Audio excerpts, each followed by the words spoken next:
Querido Deus, Pai Santo que estás nos céus, nós te louvamos. Obrigado, Senhor, pela vida, obrigado pela tua bondade, pela tua graça, obrigado pelo teu profundo amor, Senhor, manifestado em nosso Senhor Jesus Cristo. Obrigado, Senhor, pelos nossos irmãos, nossos amigos que estão sempre conosco. Obrigado, Senhor, pelo suporte que eles nos dão, Senhor, no trabalho que fazemos, Pai, considerando o ministério, a divulgação da Tua Palavra nas emissoras, nas redes sociais. Senhor, te louvamos, Pai, e pedimos a Tua direção e proteção. Ajuda-nos, guarda-nos, nos dá, Senhor, a Tua proteção, a Tua graça e a inspiração do Teu Espírito. Em nome de Jesus Cristo te pedimos e te agradecemos. Amém. Meus queridos irmãos, a paz do Senhor, bom dia! Estamos de volta com a palavra ao amanhecer. Hoje nós vamos meditar na manifestação de Deus através da autoridade humana. O nosso texto é Esdras, capítulo 6. Nós vamos ler e aprender juntos. Esdras, capítulo 6. Algumas pessoas pronunciam Esdra, fechando o som, a fonética do nome. E nós vamos ler os versículos 3, 4, 7 a 12. É uma bênção a gente aprender o que temos na palavra. Você tem o benefício do aprendizado insuspeito. Se você aprender comigo num livro que eu escrevi alguns livros pequenos, livro-texto, coisas assim. Mas se você aprender comigo, você pode incorrer num erro que eu induzi. Se eu aprender com você, numa matéria que você produziu, eu corro o mesmo risco de aprender alguma coisa que não tenha a aferição do espírito. Porque nós trabalhamos com o nosso intelecto, com a nossa inspiração e com o nosso pensamento. Mas você aprendendo na palavra de Deus, você não corre esses riscos. Quem não tem uma boa instrução no sentido de fazer parte de uma escola, de um curso, pode ter compreensão, digamos, indevida ou não absolutamente correta, coerente. Mas mesmo assim é a palavra de Deus. Você pode entender errado, mas ali está correto. Eu posso entender errado, mas ali está correto. É diferente de a gente ser induzido por alguém, induzido ao erro, que tem acontecido muito. Então vamos à leitura. Esdras 6 e 3. No ano primeiro do rei Ciro, Ciro deu esta ordem com respeito à casa de Deus em Jerusalém. Esta casa se edificará para lugar em que se ofereça sacrifícios, e seus fundamentos serão firmes, e a sua altura de 60 côvados, e a sua largura de 60 côvados, com 3 carreiras de grandes pedras, e uma carreira de madeira nova, e a despesa se fará da casa do rei. Versículo 7. Deixa-os na obra desta casa de Deus, para que o governador dos judeus e os judeus edifiquem esta casa de Deus no seu lugar. Também por mim se decreta o que haveis de fazer com os anciãos dos judeus, para que edifiquem esta casa de Deus, a saber, que da fazenda do rei, dos tributos da além do rio, se pague prontamente a despesa a estes homens, para que não sejam impedidos, e o que for necessário, como bezerros, carneiros, cordeiros, para o holocausto ao Deus dos céus, trigo, sal, vinho e azeite, segundo o rito dos sacerdotes que estão em Jerusalém. Dê-se-lhes de dia em dia para que não falte, para que ofereçam sacrifícios de cheiro suave ao Deus dos céus e orem pela vida do rei e de seus filhos. Também por mim se decreta que todo homem que mudar este decreto, um madeiro se arrancará da sua casa e levantando-o pendurarão nele. E da sua casa se fará por isso um monturo. O Deus, pois, que fez habitar ali o seu nome, derrube a todos os reis e povos que estenderem a sua mão para mudarem e para destruírem esta casa de Deus, que está em Jerusalém. Eu, Dário, dei o decreto. Apressadamente se execute. Louvado seja o bendito nome do Senhor. Meus queridos irmãos, é uma bênção a gente procurar entender a grandeza de Deus. Deus, o Senhor, o Rei da glória, o Rei dos céus, o Rei da terra, o Rei das estrelas, o Rei dos planetas, o Rei do universo, o Rei absoluto. Ele deu poder aos homens, deu poder às pessoas, reconhece a autoridade humana, ajuda a autoridade humana no exercício do seu ofício. A autoridade sacerdotal, Deus ajuda no ofício. A autoridade eclesiástica, Deus ajuda no seu ofício. A autoridade civil, Deus ajuda no seu ofício. A autoridade jurídica, Deus ajuda no seu ofício, contanto que esta autoridade tenha temor de Deus. Os judeus, o povo de Deus, a nação especial que Deus criou, não tem como alguém entender por que Deus fez assim. Eu mesmo não entendo e às vezes até já tenho debatido. Se Deus quisesse uma nação grande, isolada de tudo, fechada como Deus teria criado um continente só para o seu povo, teria dado àquele povo uma vida absolutamente diferenciada e o mundo não tomaria nem conhecimento. Mas Deus colocou a sua mão numa pequena nação, criou um pequeno reino no meio do mundo pagão para proclamar o seu nome, o seu poder, o seu reino, a sua graça. Portanto, Deus é o Senhor absoluto. E antes do Ciro nascer, o Espírito de Deus usou um profeta e falou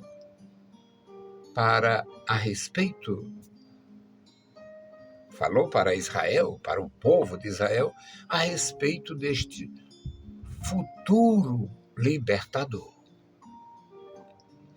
E ainda tem uma mensagem muito bonita. Eu irei diante de ti, despedaçarei os ferrolhos, as portas de bronze, os ferrolhos de ferro e tal.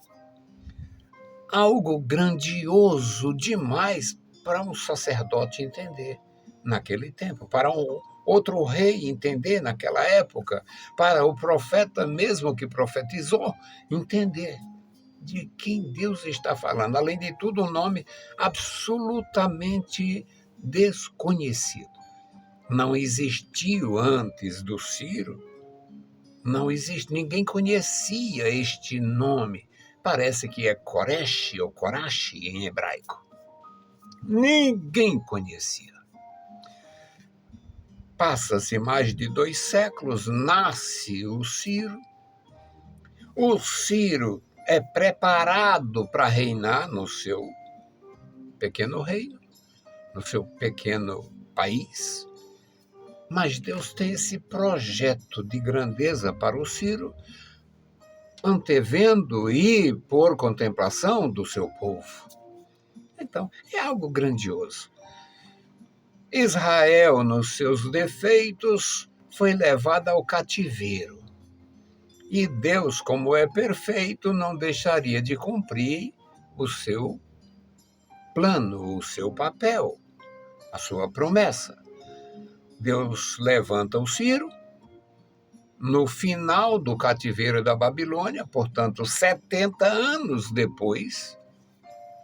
Deus levanta o Ciro e no primeiro ano de Ciro, Ciro liberta o povo de Israel e ordena que quem quiser. Interessante. O Ciro não expulsou, o Ciro não disse vocês têm que ir, ele não decretou um êxodo de volta. Ele propôs do povo de Israel, de todos os judeus que habitam no Império da Babilônia, que agora dirigido por um persa, por um governante persa, quem quiser ir, vá. Leve o que tem e vá. E quem não quiser ir, fica. E quem ficar pode mandar o que quiser. Ou seja, era a mão de Deus liberando tudo. Quem quiser ir, vá. Quem não quiser, fica. E dos que ficarem, tinha muita gente rica, tinha muita gente... porque o cativeiro, na verdade, era a retirada do seu povo. Mas eles não foram ali para ser escravizados. Muitos foram, e muitos sofreram, e muitos morreram. Mas à medida que mudava os reis babilônicos, os líderes da Babilônia, à medida que eles iam mudando, as coisas iam se modificando. Além de tudo, Deus, na sua infinita compaixão e grandeza, preparou o Daniel, o Misael, o Ananias e o Azarias e muitos outros que nós não conhecemos nem os nomes para serem cabeças, mesmo no exterior. Aqueles homens eram homens de grande valor no reino da Babilônia. Então, por causa disto, os babilônios também, eles não eram perversos no sentido de querer eliminar. Eles queriam o poder e já tinham o poder. Mas eles não eliminaram, não perseguiram, não. Então, o povo cresceu. Houve crescimento. E Deus orientou através do profeta. Você que já está na Babilônia, você que já está aí, ore pelas autoridades, ame o lugar, construa casas, constitua família. Porque serão 70 anos. Combatendo os falsos profetas que tinha em Israel. Deus disse isso. Não vá por cabeça de profeta falso.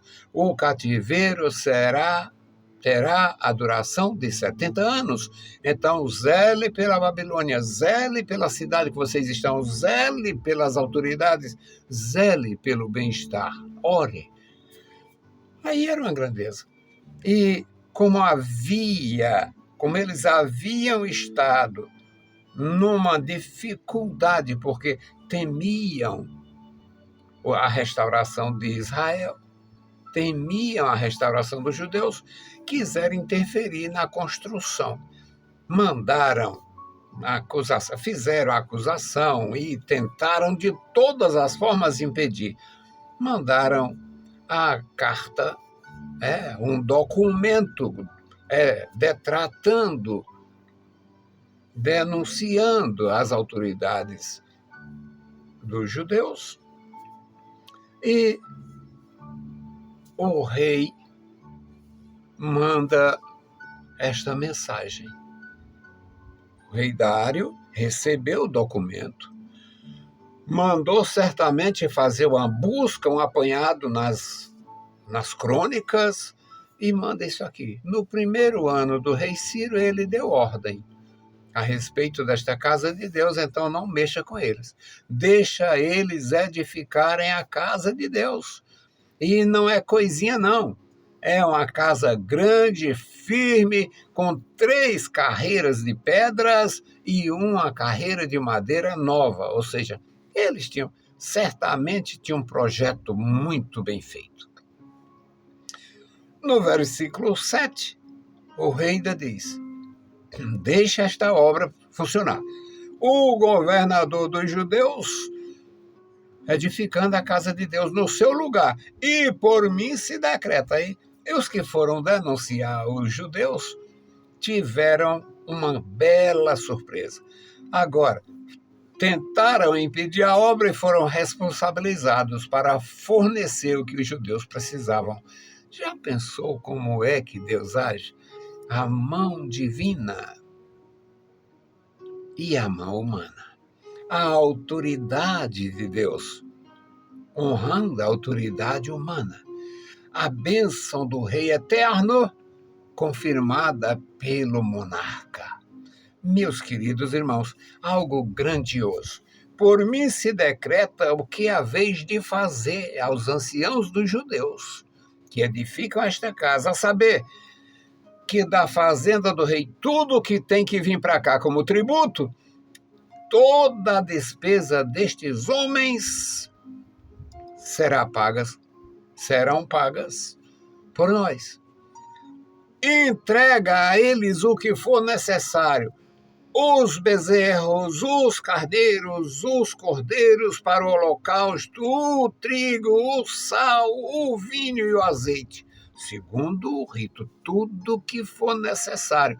Não pode faltar nada, para que se ofereça sacrifícios em cheiro suave ao Deus dos céus, e ore pela vida do rei, ore pelos seus filhos, pela família real. E por mim se decreta que quem atrapalhar esta obra, quem perturbar estes homens, seja derrubada a sua casa, tirada uma viga, uma madeira desta casa, e faça-se uma forca para pendurar o dono da casa. Então, meus queridos, é maravilhoso. Era a mão divina, usando a mão humana para que houvesse esta provisão. Com a tua vida é assim. Se você está no plano de Deus, Ele vai abençoar. Se eu estou no plano de Deus, a bênção vai continuar. Vamos continuar orando uns pelos outros e que o Senhor te abençoe e te guarde. A minha intercessão hoje é pelo Paulo César, a Jerusa, a Isabela, os familiares dele e dela. Que Deus possa abençoar os nossos queridos irmãos. Querido Senhor, Pai Santo que está nos mais altos céus, nós te louvamos, bendizemos, agradecemos pela vida, pela salvação, pela tua bondade. Obrigado, Senhor, pela tua mão estendida sobre nós, sobre a igreja, sobre as famílias, sobre os nossos irmãos, nossos ajudadores. Senhor, manifesta o teu poder na vida da igreja. Guarda cada família, os pais, as mães, os filhos pequenos, os filhos crescidos, os idosos na tua casa, cada um de nós. Amado Senhor, Deus Todo-Poderoso, nos dá graça. Opera no nosso coração. Guarda o Paulo César, sua casa, sua esposa, sua filha, os seus irmãos, seus familiares. Amado Senhor, ouve a nossa petição. No glorioso nome de Jesus te pedimos. Amém. Meus queridos irmãos, a paz do Senhor e bom dia.